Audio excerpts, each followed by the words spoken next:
Hi. Yes, sorry, I can unmute now. Okay, so hi Vimal, I'm here, I'm ready, I'm good, thank you. Yeah. Good afternoon, Pankaj. Hi, Nick. Good afternoon. Hi, good afternoon, everyone. Good afternoon, Pankaj ji. Very good afternoon to you. Hi. Good afternoon, Srinidha ji. Yeah, good afternoon, good afternoon. Thank you for coming. Yeah. Srinidha, you can able to hear us? I can hear, and I'm trying to turn my camera on as well. Hi Tom, nice to see you on the panel. Hi Tom. Welcome. Good to How are see you? Yeah, good, thank you. Wow, what a nice surprise. Well, I did see you were coming, so Okay. Very good. Nice to see you. It's been a while, huh? Well, yeah, but I see you guys have been doing a lot of good work, so that's I saw the document, so that's really good. Yep. Okay. Yeah. Hi, good morning, Tom. Thank you for accepting. Good morning, Vimal.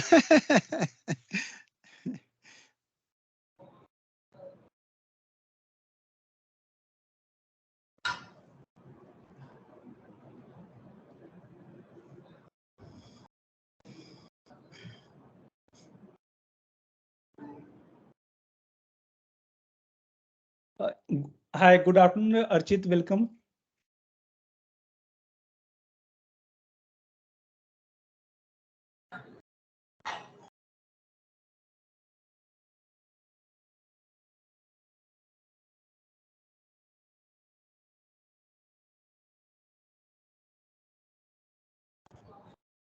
Hi, good afternoon, Garnaik ji. Thank you for joining.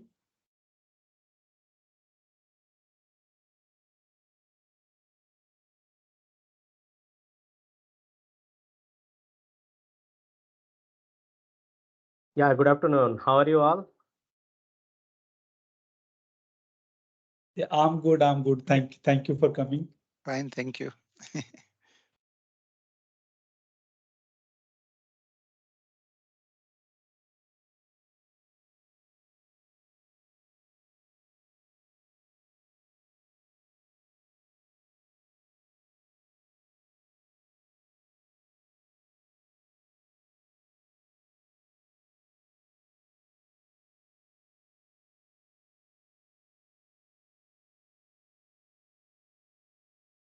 Hi, good afternoon, everyone. Hi, good afternoon.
So hi and welcome. So we will be starting in a short while.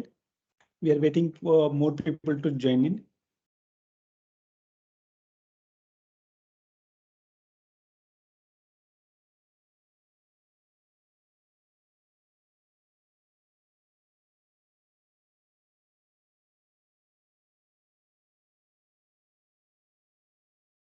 Yeah, welcome, Lokesh ji. You can able to hear?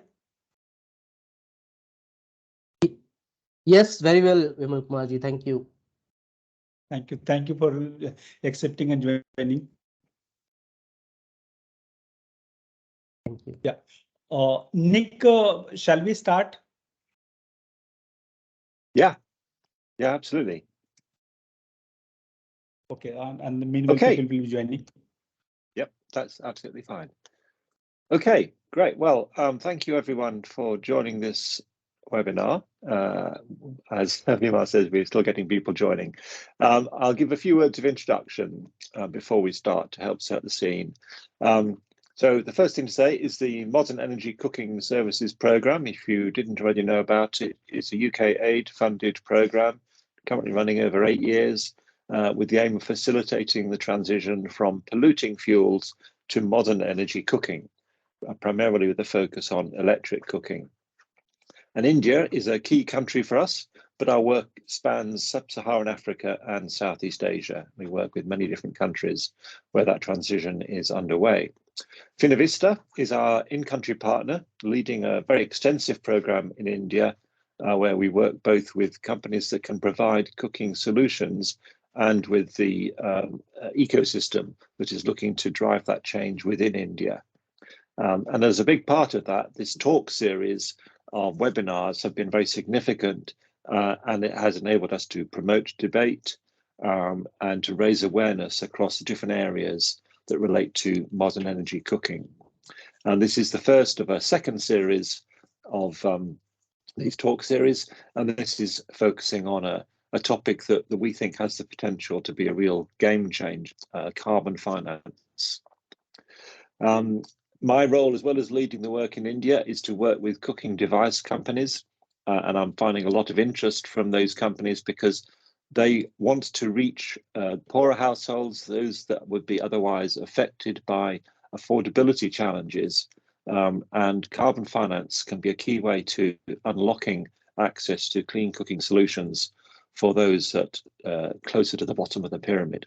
And I'm very keen that they participate in these discussions and they really understand the carbon finance frameworks that are coming in and the way the landscape is evolving, because it is evolving very rapidly, and then they can engage with that and make sure their device is fit for this. A couple of final remarks. This is a relatively short session today. It's a complex topic, and we're planning a more in-depth webinar in early 2023. We don't have the dates for that set yet, but that is going to give us a chance to really set out the new framework in some detail and report on the pilot we're doing in Cambodia and Bangladesh with ATEC, and we'll also report on a review that we've commissioned of the carbon market landscape and its potential. So contact Vimal and Finavista if you want to be on the mailing list to hear about that, so that we can ensure you get to hear in, say, late January, early February, we think. So today we've got two initial speakers that will set the scene. Malcolm Bucknell, who leads the work at MEX on carbon finance and finance in general. And then Tom from Climate Impact Partners, who has been working closely with us to develop a framework to really support electric cooking in the carbon landscape. And then we have a panel discussion led by Mr. Garnek that will discuss the implications of this in India and brings a number of the key bodies that are looking at this to bear, can talk about their perspective and get their views. So it should be a good session. I look forward to hearing it. I won't take up any more of your time, but I'll hand over to Malcolm, whose name I got completely wrong. Apologies, Malcolm.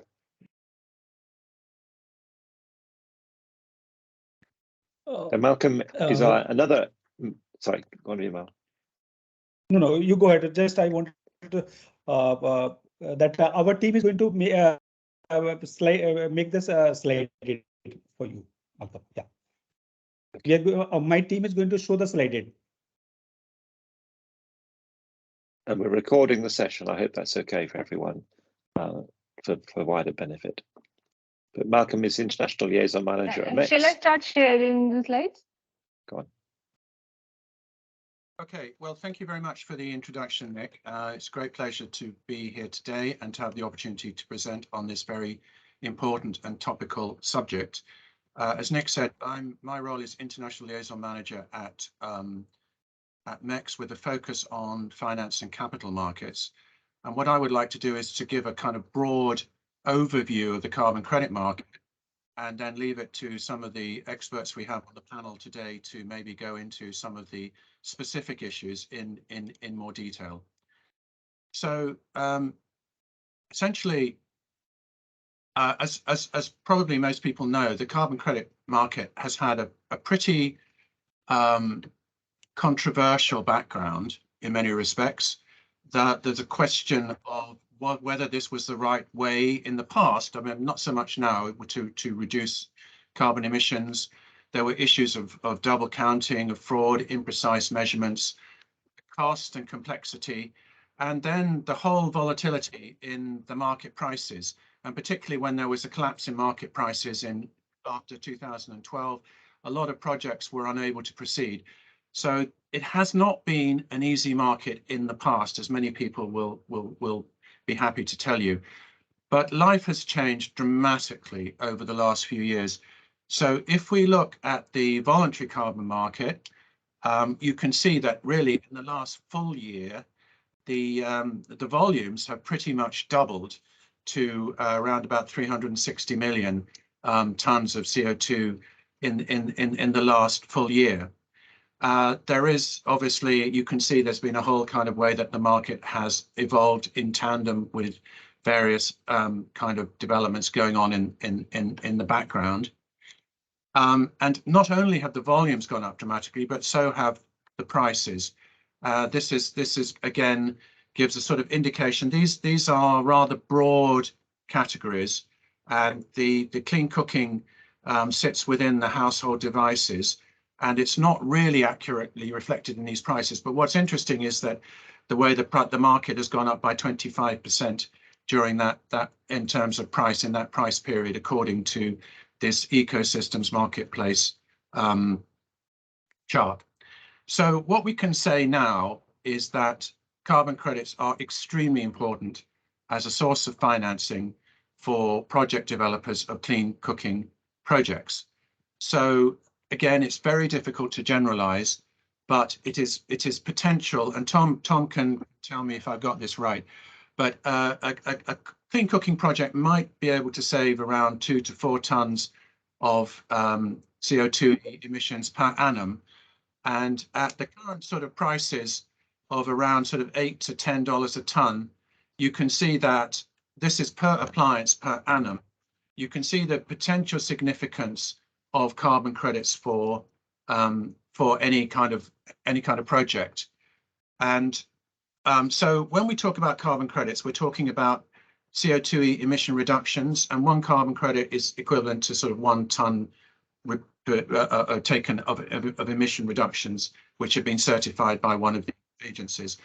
And I think we can say that the market is now well established because essentially the methodologies of people like Vera and Goldsand and CDM are now well recognized, because basically of the additionality criteria, the fact that this is now real, that they're permanent reductions, they're independently verified. There's a whole kind of procedure which is now well recognized and accepted by the donors. So if we look at the carbon emission reductions, it isn't simply about the carbon themselves, the carbon itself, sorry. Each project really is unique, and each project very often will get a different pricing for their carbon credits in the market. And the reason for that is that the methodology allows project developers to demonstrate other SDG impacts that they have achieved in the course of their project in tandem with the carbon emission reductions. Now, in clean cooking projects, that's obviously extremely important, because we have very important health benefits that can arise from reducing essentially the smoke and the particulate matter that gets into the bloodstream and causes all of these very, very nasty and unpleasant illnesses. We have, of course, the climate, but climate, broader climate, for example, black carbon reductions that also have climate impacts. Very important gender impacts that we know from the collecting firewood to the time spent in cooking. livelihood improvements that can be created by time saved and improvements in the quality of life, time that's available for other activities, income earning activities, and then environmental impacts like reducing the kind of deforestation. So as these, the methodologies allow projects to demonstrate these co-benefits and to approach donors to get higher prices for their emission reductions. And there's a very kind of tried and tested way of doing this. And for example, if I was to look at the gold standard, they have generated some sort of indicators that they're very comfortable with using. These are the ones that they've demonstrated for clean cooking. So health, they talk about reductions in household air pollution that that result in averted disability adjusted life years, for example, which is a very well-known health metric. In terms of gender, the time saved for women is a very well understood and accepted metric, and so on and so forth. So there is really a good track record of how co-benefits can be demonstrated in practice. Some people have gone further. There was a study done by a group called Vivid Economics, which is on the internet, and they have tried to put prices, actual values on the kind of positive externalities resulting from clean cooking projects, typical clean cooking projects. It obviously is not really an exact science, but it does kind of, I think, make a point that these co-benefits are very important, and they're very significant, and they're very meaningful. So moving on, Modern Energy Cooking Services, the program I work with, is really its mandate is to accelerate the transition to genuinely clean cooking using the highest tier cook stoves and using modern energy cooking appliances. So we believe that modern energy cooking is becoming increasingly viable because essentially electrical devices are becoming cheaper and they're becoming more efficient. And consequently, they are becoming more cost effective as alternatives to alternative sources of fuel, particularly those that require purchasing, such as and including, for example, charcoal. But even in the case of non-purchasing, there is, of course, a cost involved in, for example, collecting firewood. So in many situations, MEC cooking is becoming viable. The user experiences have been good. This is something that we at MEX have done a lot of work with. And in India, Finovista and MEX worked together on producing the India cookbook, which did precisely that. I mean, it looked at what the user experience of cooking on electric would be for a whole range of Indian dishes. So with modern energy cooking, you have a number of important developments which I think are worth flagging up. One is that modern energy cooking involves a wider range of institutions who are moving in and becoming involved in the sector. I mean, historically, if you talked about improved cooking or cleaner cooking, you were thinking really of improved cook stoves, these rather simple, in the earlier days, pretty crude devices actually. And so these were really being promoted by NGOs as an alternative to very dirty cooking, and also by rather smaller local groups, rather unsophisticated technology, rather low margin, not very easy to scale, so quite localized type operators.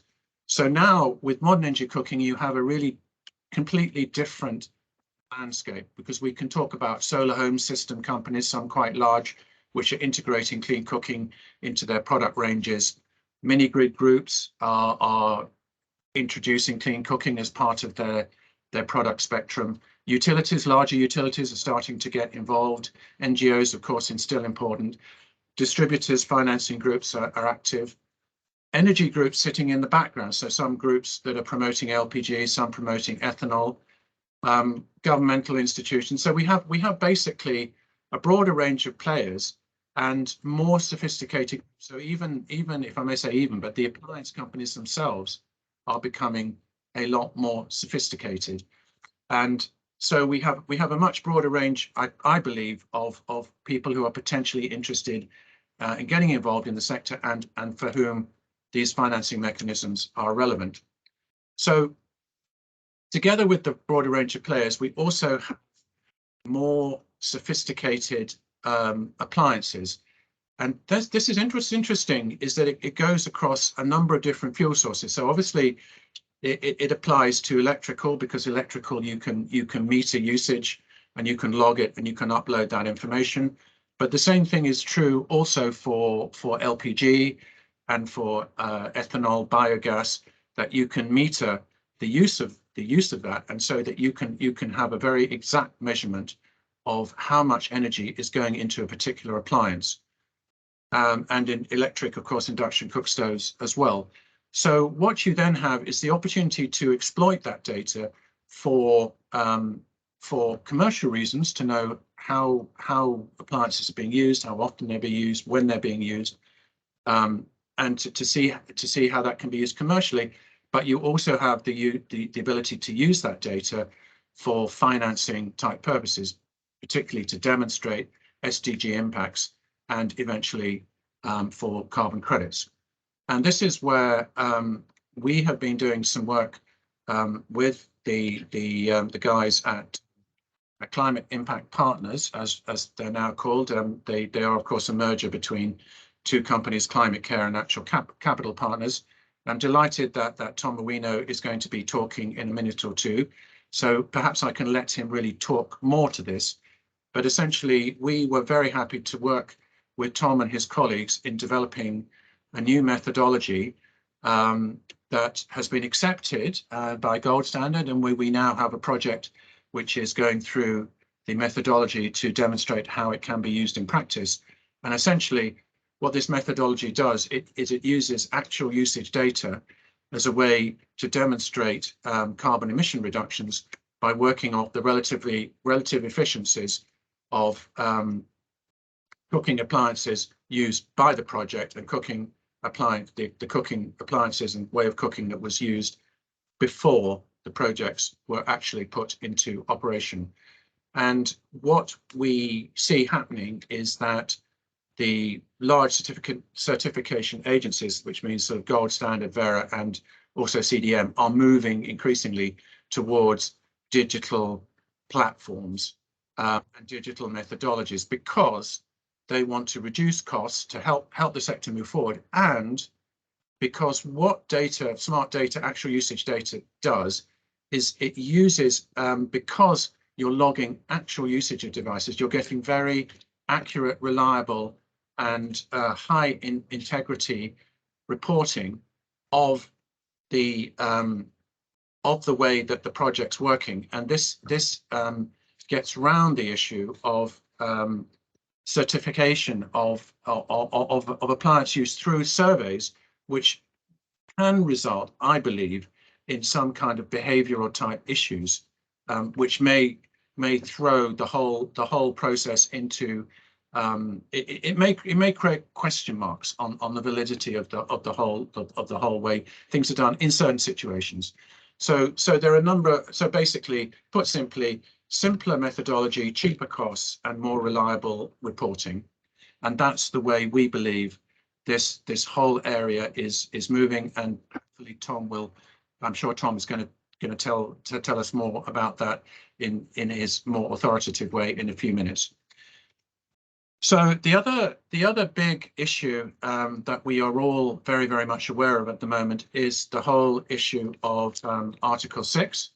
So Article 6 refers to Article 6 of the Paris Agreement, which was accepted in December 2015 as a follow-on to the so-called Kyoto Protocol, essentially, which was the way that the so-called compliance market was working previously. The compliance market basically being governmental, government-to-government type support for carbon emission reductions.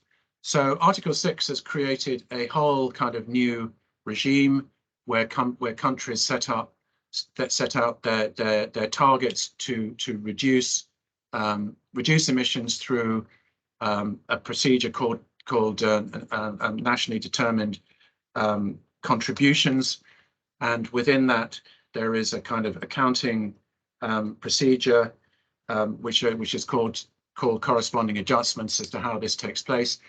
And in certain circumstances, the voluntary carbon market is going to have to integrate with the architecture, the rules and regulations which the Article 6 come up with. I believe there are ways that it can work around it, but in other situations it's going to have to come underneath it. And the rules and the ways that is going to happen are now being sort of developed at the moment. But we think that overall the impression is that it is moving forward quite well. And the whole idea, of course, of these, the whole system is to try and move towards the sort of the net zero agenda towards 2050. So just to sort of wrap up, I think that what we have at the moment is we have a very, very interesting and exciting situation for the carbon credit market, the emission reduction market, which is creating very important opportunities for projects to generate income that can be used to reduce the cost of the appliances and therefore accelerate rollout and to eventually target the poorer populations, the base of the pyramid, and to link up with the Leave No One Behind agenda. And at the same time, to introduce profitability or greater levels of income coming into companies and into projects, which can support their very important work in accelerating the introduction of higher tier clean cooking appliances. There are a number of very important issues that the market is addressing and working around, and these may be issues, points for discussion today and going forward. And some of the issues that I see are the question of how Article 6 is going to be implemented and how this will affect the voluntary carbon market.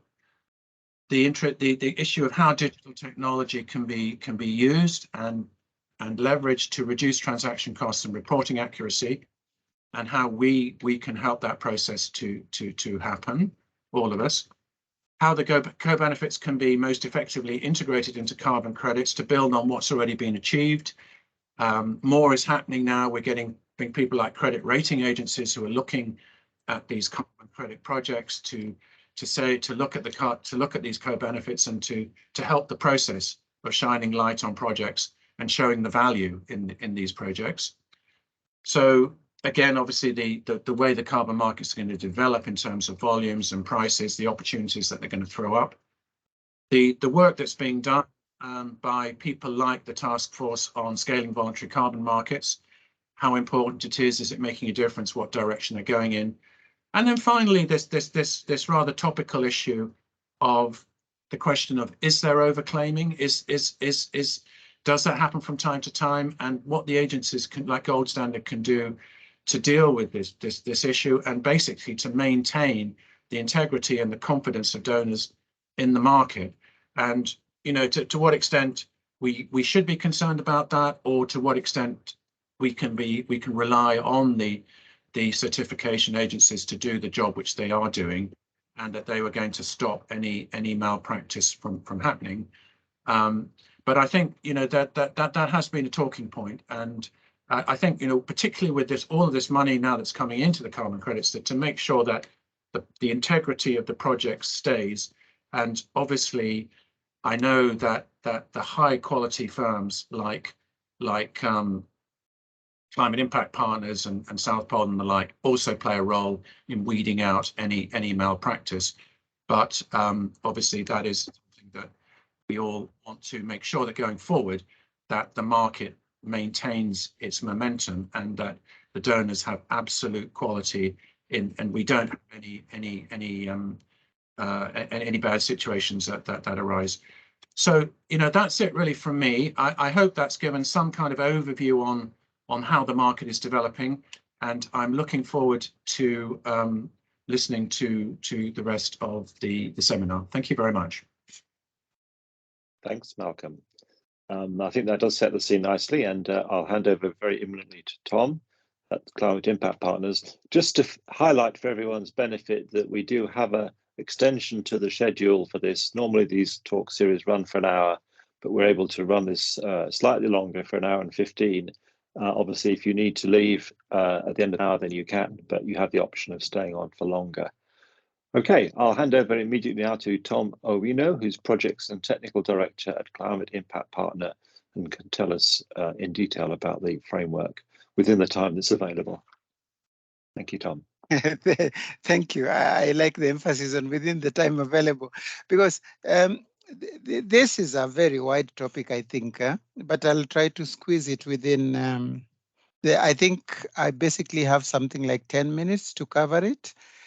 Decoding carbon finance for modern energy-based cooking, with a focus on electric cooking. So I'll confine it to electric cooking and basically look at two very broad areas: demand for credits and carbon asset development aspects.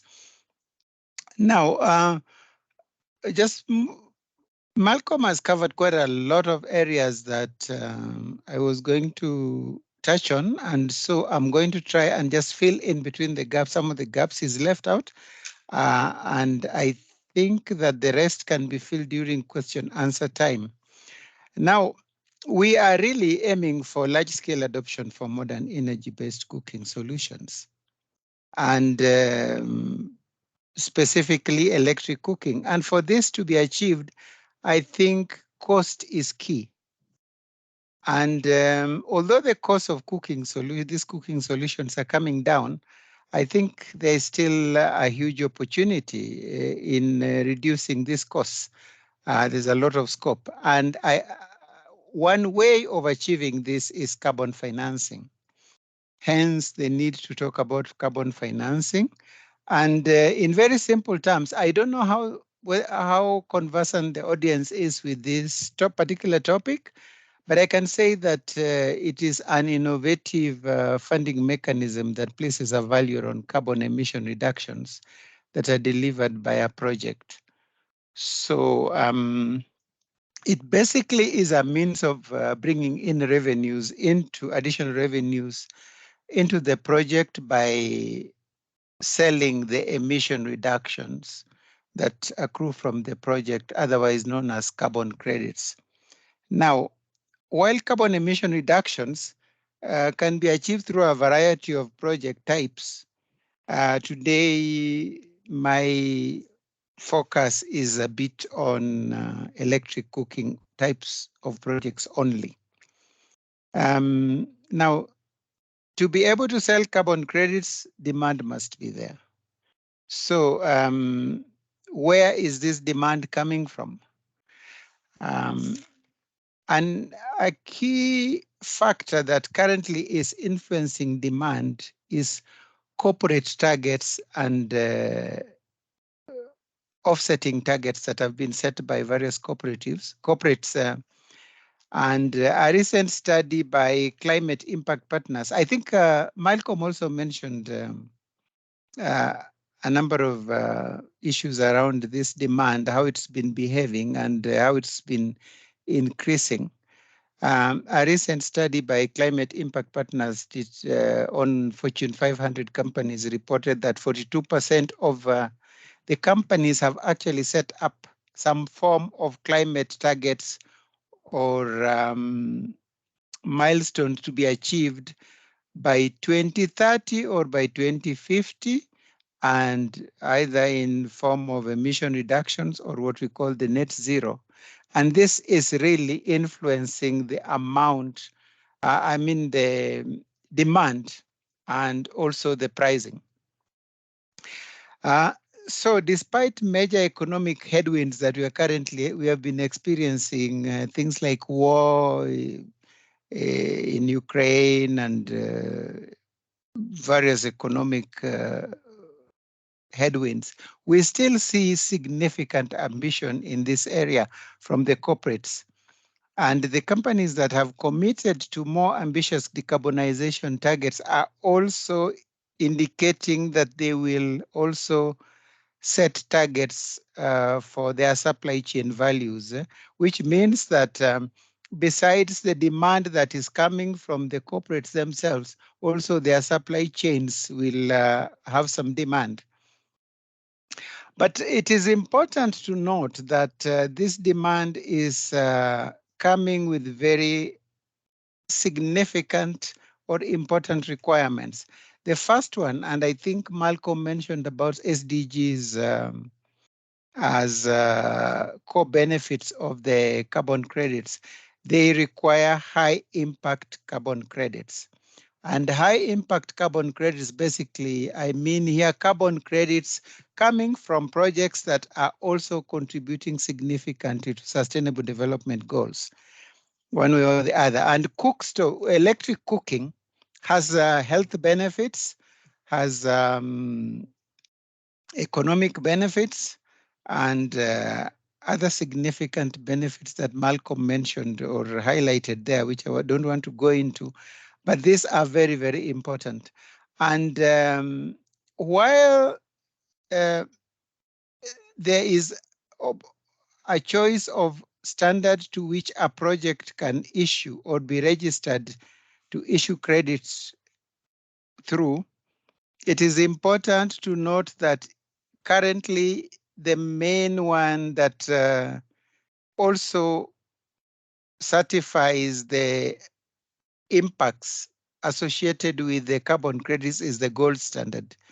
The UNFCCC related registration and also VCS, they have a bit of that, but the actual quantification of this is the gold standard. So where high impact carbon where high impact benefits are supposed to be quantified and actually certified, the gold standard seems to be the preferred standard at the moment. Otherwise, the other standards also have can equally be used for registration, but it depends on what the market requires. The other thing is what we call high quality credits. And high quality credits are basically those credits that are quantifiable, measurable, and very credible. There are certain types of projects that lead to this, or there are methods of monitoring and measuring that can lead to very high quality credits, or what market perceives as high quality credits. The other thing is that influences this demand is you will find certain corporates have very specific standards they want the project to be registered to. They could also want certain very specific technologies or certain specific locations. And that has to be borne in mind at the time when you are developing the project and trying to identify the market which you want to target and the kind of pricing that you would like for the credits. You have to look at the standard, the technology, and the location as well. The other point is confidence in future supply, and the way the project is designed and to be implemented and to be monitored and to operate, and overall management of the project has to provide that confidence that this project is not something that is for the short run. It's a project that is going to deliver credits in the long run. Now, all these create a fairly complex set of demands coupled with the volumes required.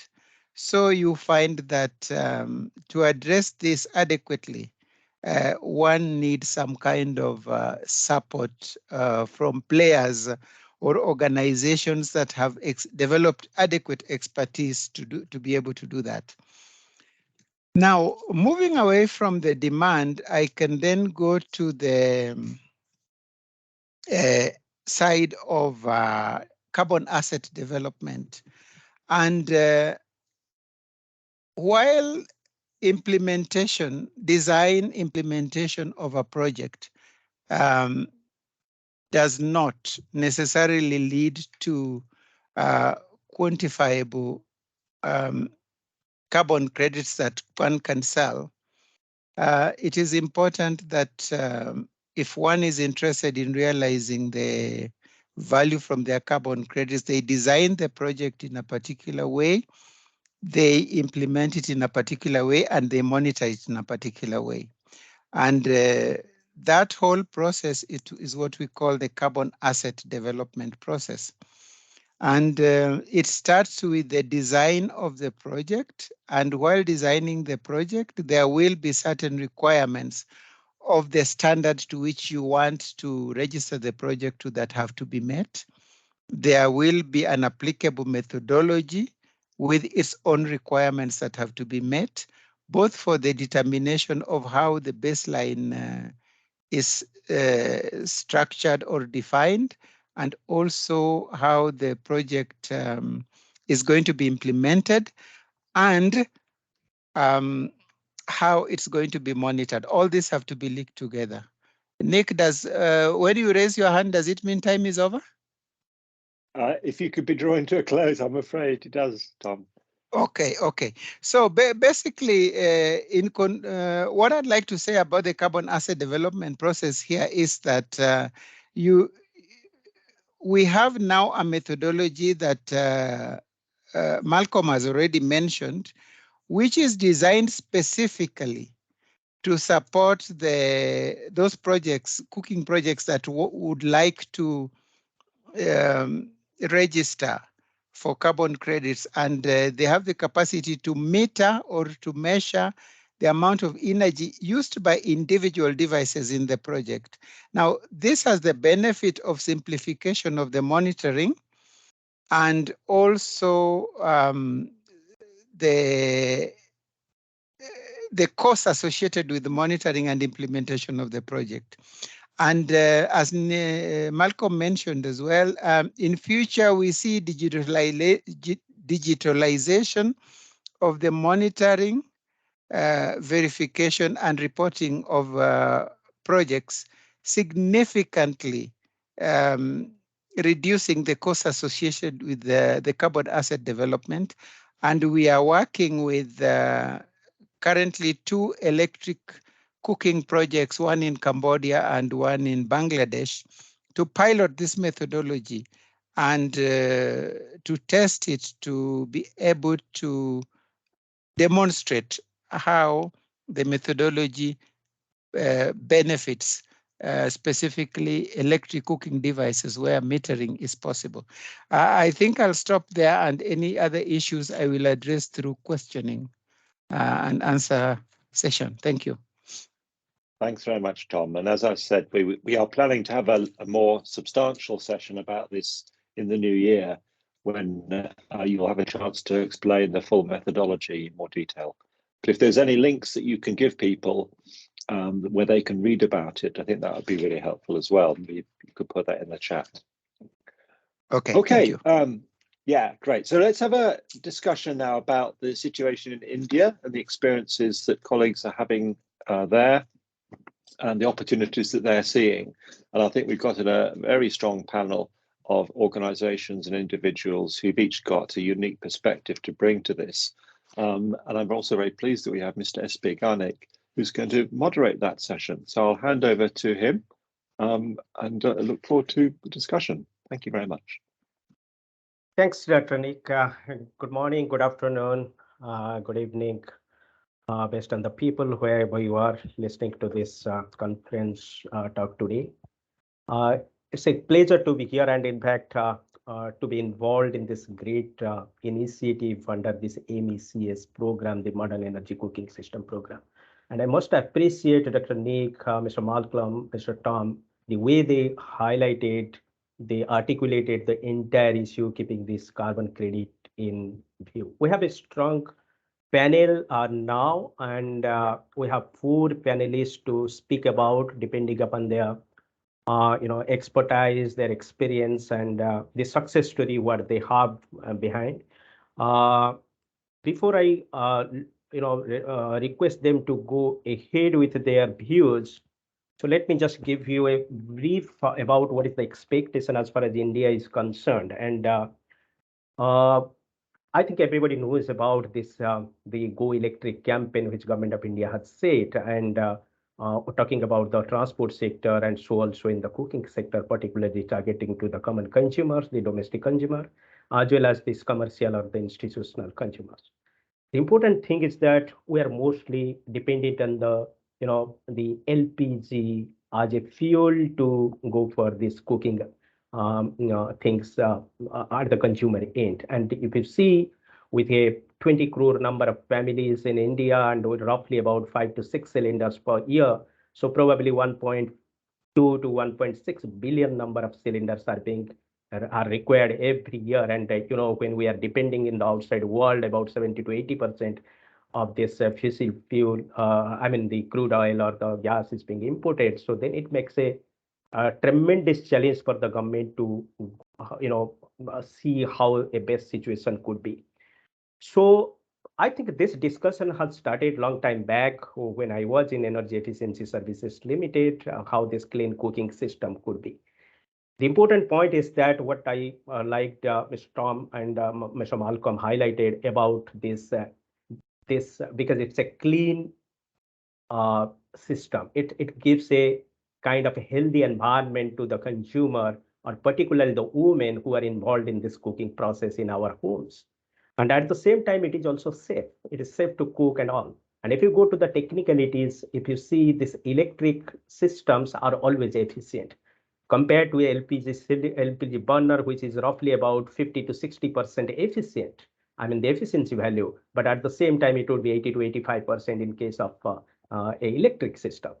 So talks were on how to go about this transition, going from the conventional LPG system or maybe the biomass systems to the electric system. That discussion was on, but there was a challenge, and the challenges are many, because thing is that how can you actually really change the perception or the habit of the common consumer?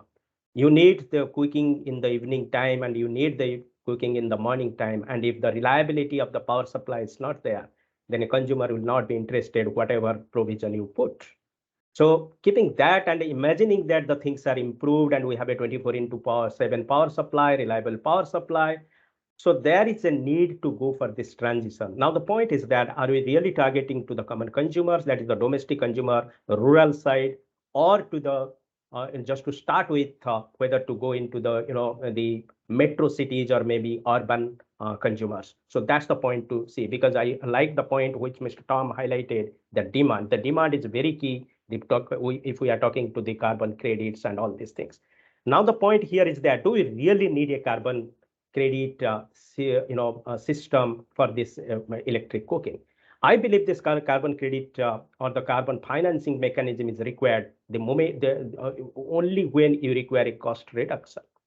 And if I see that a 1,000 watt, I mean 1 kilowatt induction cookstop, if I take that example, if it is costing more than 3,000 rupees, nobody will be interested unless otherwise there is an attractive proposition, because he is getting his, even if the LPG is a little bit hassle, challenging situation to get it refilled and all, but he is more comfortable with that.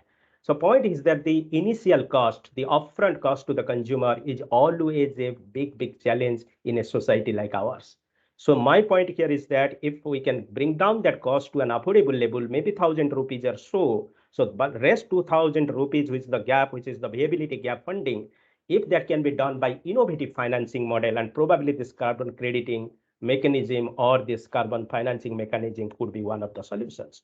But many people highlighted about the intricacies about this, the monitoring and verification, the baseline estimation, the project developing, the cost of the entire thing, and the cost economics by putting all these things together.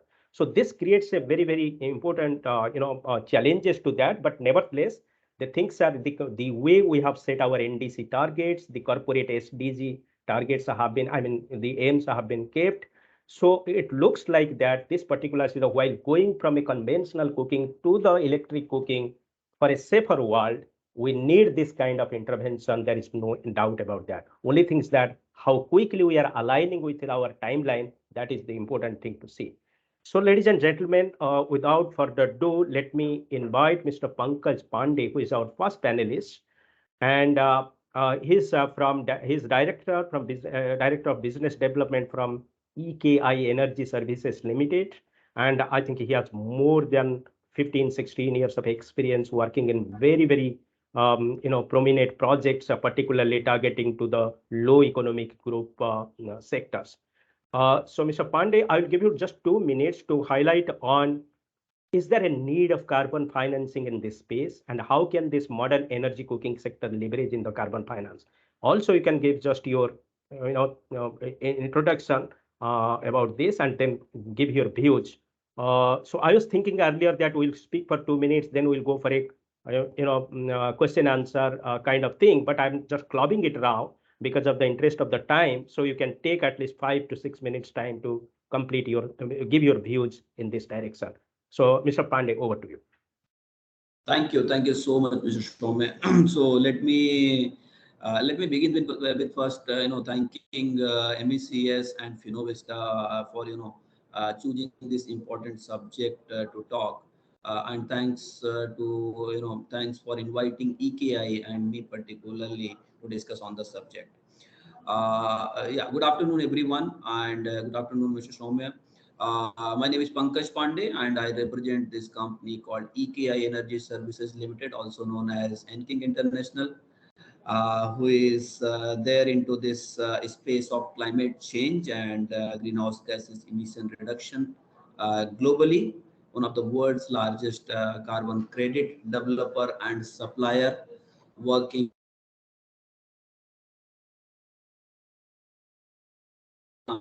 gold standard, starting from CDM to gold standard to Vera to GCC, and and coming forward.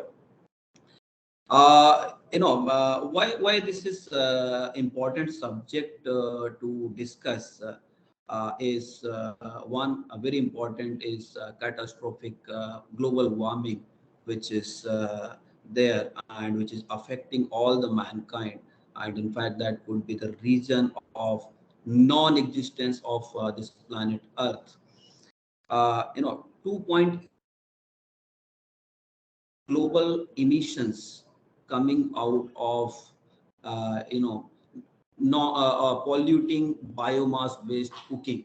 So this is the kind of quantum which this cooking space, or I should say the biomass based cooking space, is contributing in the total space of emissions. But not only limited to that, but non-polluting or the polluting cook stove, or those mud stove, 3-stone stoves are actually, or should I say biomass based cook stoves are today 3 billion people plus are using biomass based cook stoves. 4 million deaths, these are the data which says 4 million deaths happens every year, and in that 12% is infant being dying because of these kind of primitive cooking methods. 30 to 40% population of India is still dependent on those primitive cooking methods. Rate of access, actually I will of course we are talking about India, but I will just touch upon some other geographies as well. A rate of access to modern energy based cooking is the data says that 10% only in sub-Saharan Africa, around 30-35% in East Asia, 55% in Latin America and Caribbean's countries, and around 50% in India. So what it means, even in India, there is a huge scope of moving towards clean cooking, modern energy-based cooking, or even transitioning. Because when we are talking modern energy fuel-based cooking, it is about tier 4 and above kind of devices. But it is important when we are saying that 40% population is dependent on primitive cooking methods. So that means mud stove or 3-stone stoves. So the first transition it has to happen from those mud stove, 3-stone stoves to first improved cook stove cooking methods, and then of course to modern energy fuel cooking stoves. The major concern coming in, this transition of mud stove, 3-stone stoves to first tier 2, tier 3 kind of devices, and then moving to electric cooking, ethanol based cooking, or LPG, is the cost. I think my previous speakers spoke about this. This is the major, and in fact, Mr. Shome, you also spoke. The major concern or the hurdle is this initial cost, which is the major hurdle. And then of course, if you are moving to the other improved kind of fuels, then sustenance of buying those fuels. That's where it is important to have some kind of catalyst to support this, the initial cost first, because that's the first barrier. When you have the device, then at least you will try to manage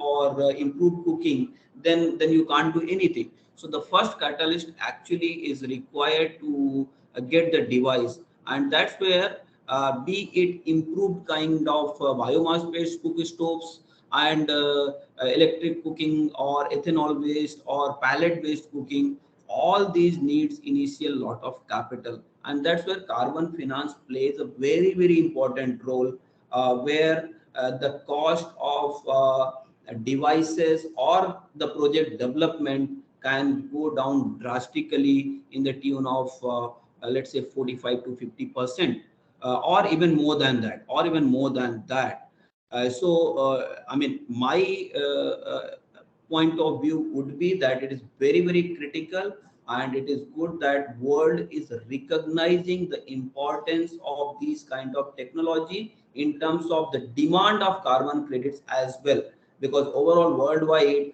today around 45 to 50% carbon credits are coming from renewable energy based sector. Okay, so the world is looking for the credits from the new technologies, or particularly clean cooking space, which is very critical in terms of SDG parameters, meeting the SDG parameters. So that's the answer for demand side.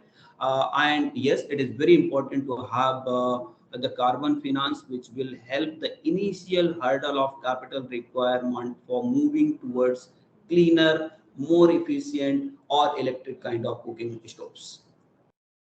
Thank you, Mr. Pandey. I think touched upon very important points about this the catastrophic numbers which you talked about from the safety and health aspects, and you clearly said that there is a large market to it, and this carbon financing is required to reduce the overall upfront cost, and this can be one of the innovative financing instrument to create a market push. Thank you very much. Let me just turn to Dr. Lokesh Chandra Dubey, his Senior Standards Manager in Gold Standards Foundation, and he is bringing lots of experience on this subject. He worked in Ministry of Environment and Forest, then with the TUV, as well as and now in the Gold Standards Foundation. And he has, so Mr. Dubey, just please, with your experience, can you highlight what are the challenges in leveraging this carbon finance? People have talked about the necessity and the importance of this, but where is the challenges? And as an organization, how you are helping these project developers to enable this carbon finance? Over to you. Thank you, Mr. Garnayak. I would certainly touch upon what are the hurdles and what Gold Standard is doing to overcome those hurdles. First of all, thanks for inviting, and it is a great topic to be organized for the sidelines of COP27. So great initiative. Gold Standard has always given importance to decentralized energy generation and application projects such as clean cooking, wherein multiple benefits are visible and delivered. So we are one of the first standards to integrate the sustainable development goals into the reporting framework. And that has continued and is strengthening with time. Why I'm mentioning this here is also because one of the hurdles that is said to be is fetching the right price of credits. Um, and fetching of price depends on several factors. Some of the speakers who just spoke also indicated that the vintage of credits and the country where credits are being generated and the type of project, all these contribute. And one of the important factors is also the kind of impacts that they bring in terms of non-carbon benefits, in terms of non-mitigation benefits. And if those benefits are quantified in a manner which is monitorable and verifiable, that brings a lot of change on ground. So I identify two important aspects. One is to bring the same robustness level on SDG impacts as we have established in the carbon credits for quantification of carbon. And the second part is the reducing of time that we have in the project cycle. So credits are generated today, but though the revenue is realized maybe 2 years later because of the several stages and several actors being involved in the cycle. And that is something which is of concern because it is kind of in a way we are delaying or in a way denying the rightful revenue, rightful benefit to the real users. So to address that, the gold standard is coming up with the simplified approaches and also implementing the GSIQ, what we call it is, which is a digitization initiative of the gold standard. So we are in process of doing that, and with the advent of this new methodology that we released this year on metered and measured cooking devices. So that's something which is I would see that as a landmark, because that allows the substantial reduction in time that is spent in generation of credit and realization of carbon revenue. Having said that, let me also bring to the notice that it's not only the improvement in efficiency that brings carbon revenue. So one more aspect was improving the quality of emission reductions. That means allocating the necessary SDG impacts with carbon credits. But also this second part is improving the quality with the same number of cook stoves. How do we do that? So when we calculate emission reduction in terms of energy efficiency improvement, that is one component. But when we couple it with other alternative emission reduction sources such as renewable energy, the multiplier effect works. So it's not only the energy efficiency that is working, but also renewable energy that is working in coherence with that. So the methodology I just talked about also allows this integration of renewable energy in the electric cooking. So any cook stove that is integrated with renewable energy, maybe solar energy or biomass or maybe biogas, is eligible, provided that it is possible to directly measure the consumption of energy. Then let me just touch upon what is that in context of India. So India just released a long-term emission development strategy in Egypt, and I was just skimming it through and found that of course it translates the updated NDC that we have committed to UNFCCC. But surprisingly, the mention of clean cooking was restricted to the Ujjwala scheme, and that is something which again uses the fossil fuel LPG, and not in terms of bringing substantial reductions in terms of renewable energy or other energy efficiency measures. That is a very good scheme. Ujjwala scheme has done a lot on ground. But I think a lot need to be done beyond that. And for that, if we see that the strategy doesn't have dimension, it is a clear indication that private parties and the corporate have to play their role, at least for the time being, till the strategy is not being revised. Um, so I would just, everyone present in this workshop would of course know about the methodologies and tools and things of that kind. I'm not going to go into details of that. Just to touch upon that, something innovative and new that we have done in bringing these methodologies and tools for the benefit of users is that we have uh, recently expanded the scope of our simplified cook stove methodology to improve charcoal cook stoves in July this year. This also brings alignment with our other updated methodologies on the sector. This methodology is only applicable for the projects which generate less than 10,000 tons of CO2 equivalent emission reduction every year.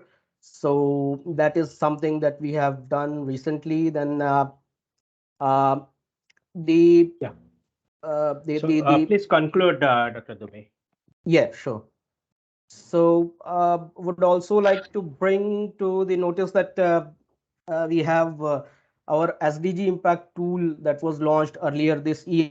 We are continuously refining the tool, and there is a provision to include new SDG indicators. So if there are any indicators that are more suiting to a particular project, the project developers are always welcome to bring that to the gold standard for integration into the tool, and we'll be very happy to do that. We are also closely looking the developments in the market on Article 6 as well as ICVCM, and a lot of alignment would be is awaiting us in the carbon market. I'm sure that people must have seen that we have led specific rules for tagging projects that intend for corresponding adjustments. That is just a beginning. We will be doing more. Yeah, and yeah, that's it. I mean, if there are any questions, I would be happy to answer those. Thank you. Yeah. Okay. Thank you, Mr. Vinay. So thanks, Dr. Dubey. I'm sorry to interrupt you in between, but yeah, we are running out of time, so that's my duty to do. So thank you very much. I think you also highlighted very, very prominent points. One thing is that the larger time cycle, I mean, time period of this project cycle, because that will actually, create a, kind of non-confidence among the players to harness that particular revenue from this project.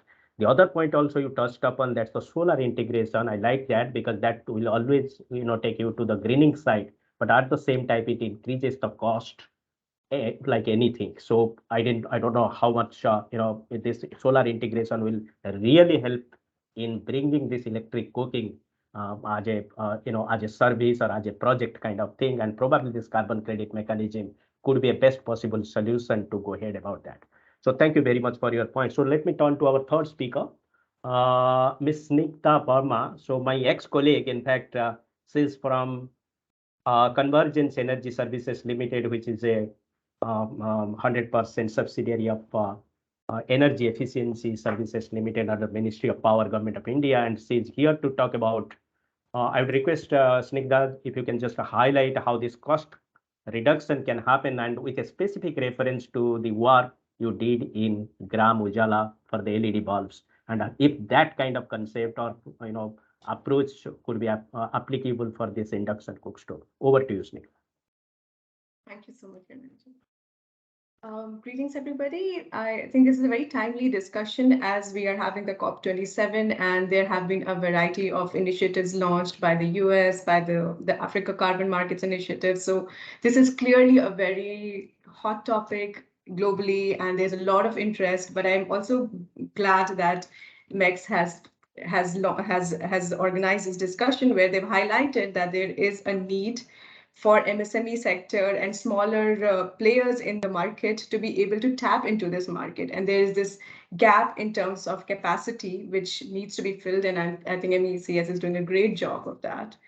And we at CSL are also trying to sort of be that bridge between the global market and also the smaller level players and finally the users at the last mile. So like Mr. Ganaik said, I'll talk a little bit about our projects that tap into the carbon financing scheme.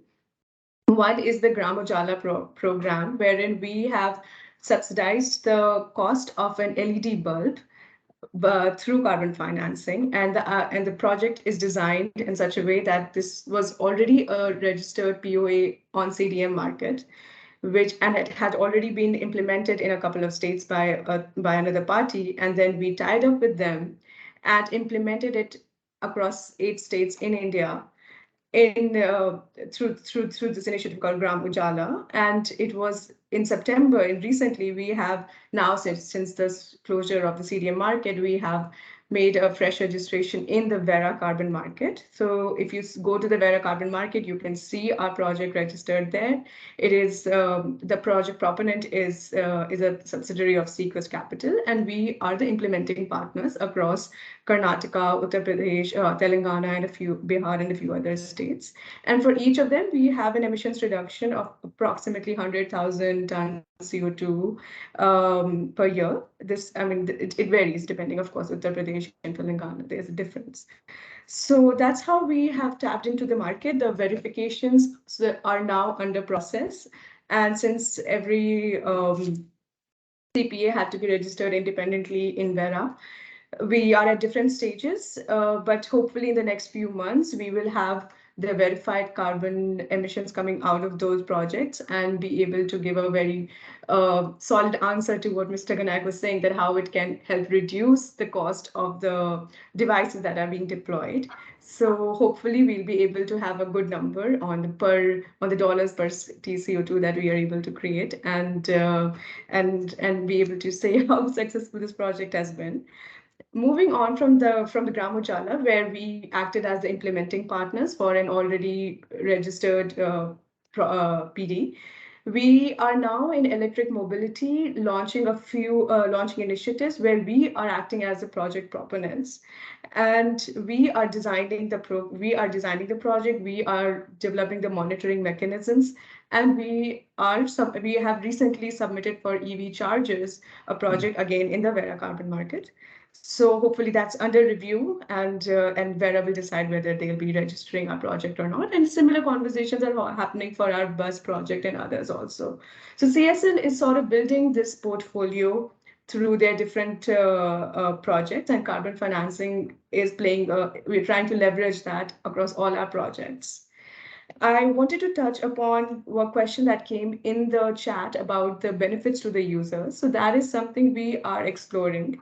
For example, in Gram Ujala, we are charging only 10 rupees to the final user, and that 10 rupees is only the distribution cost. It is not for the cost of the bulb. So in a way, that subsidy is being passed on to the user in that sense.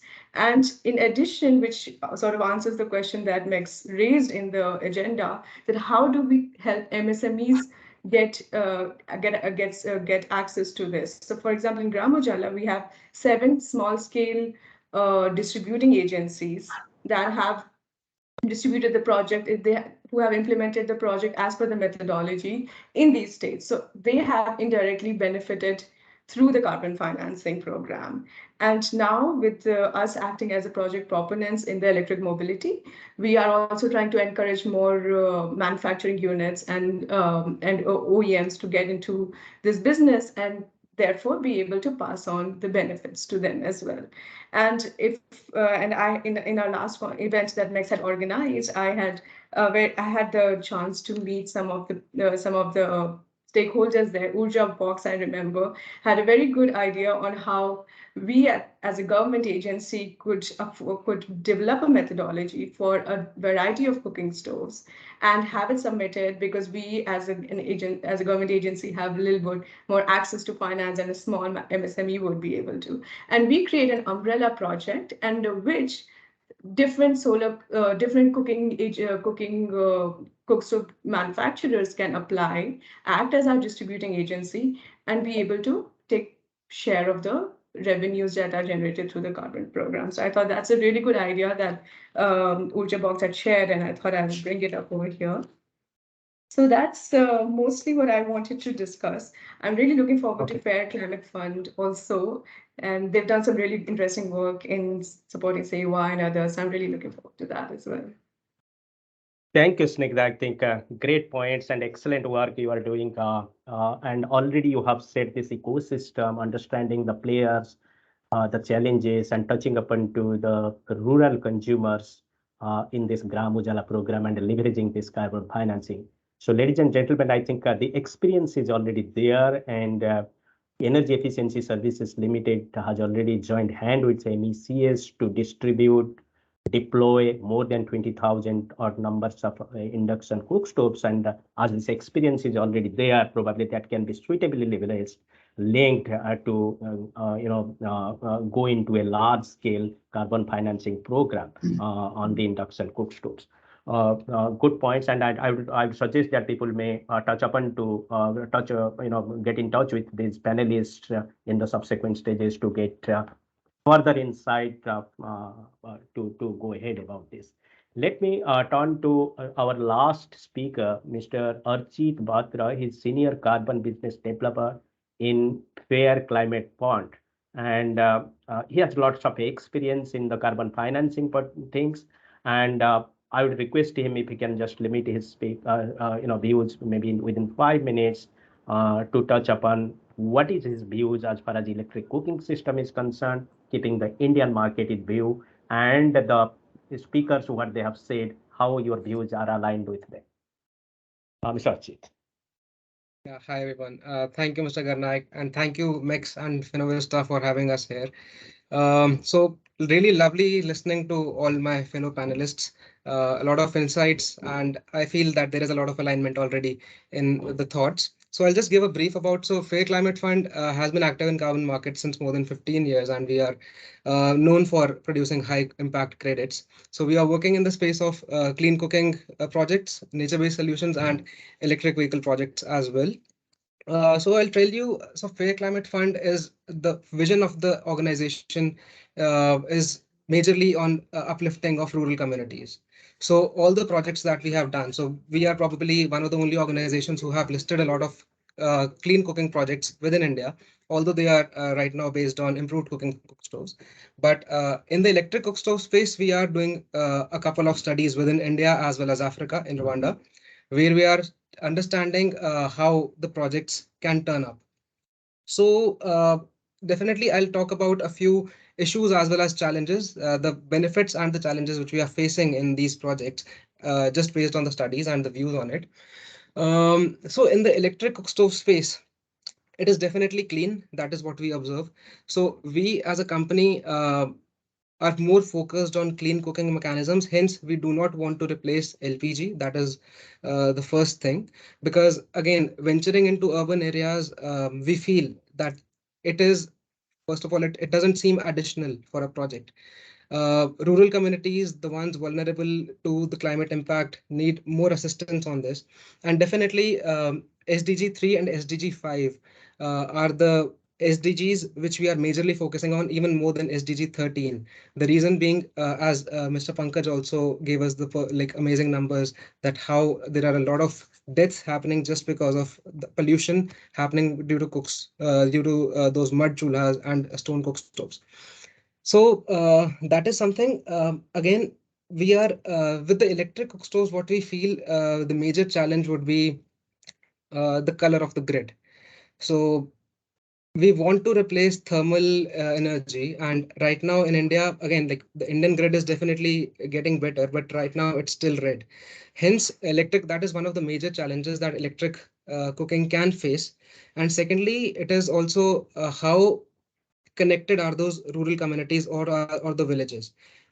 India has achieved 100% electrification, but we know and we understand that there are only a few points in certain villages which are providing electricity to the whole village. Are electric cook stoves feasible in those areas?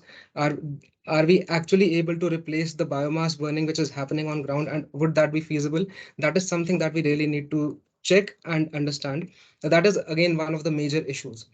The main benefit of electric cook stove that we feel and that we are also working on is, so Fair Climate Fund is working on a digital MRV system, which is based on blockchain technology, which increases the transparency of the credits as well as helps anyone, like it will be like the main issues regarding carbon credits, the main controversies which generate regarding carbon credits, the digital MRV system on a blockchain project would be able to satisfy that. The end users will be easily, they'll be easily monitoring which household is providing which credits. So we feel that electric cook stove system definitely has that conduciveness to be attached to digital MRV.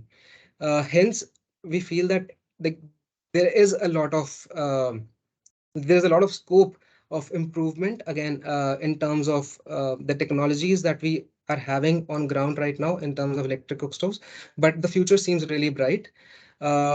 So yeah, that is what we have faced in the electric cook stove market as of now. I'm just trying to brief it because of time. Again, I want to say that probably the government and the private institutions have a lot to do in this. The main thing that the government can work on is connectivity. So there should be more connectivity to the rural facilities.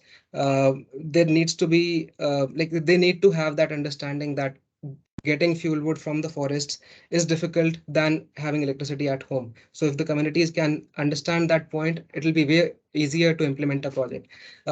So yeah, that is from my side. Now I think like we can probably move on to question and answers also. Yeah. Thank you, Mr. Archit, and good views of yours. And really, you, in fact, summarized the entire thing, what other people said. And just to conclude, 3 points from my side, Dr. Nick and Mr. Bimal, is that we see that there is a market and there is a need that this transition should happen, whether sooner or later, but India is looking towards this.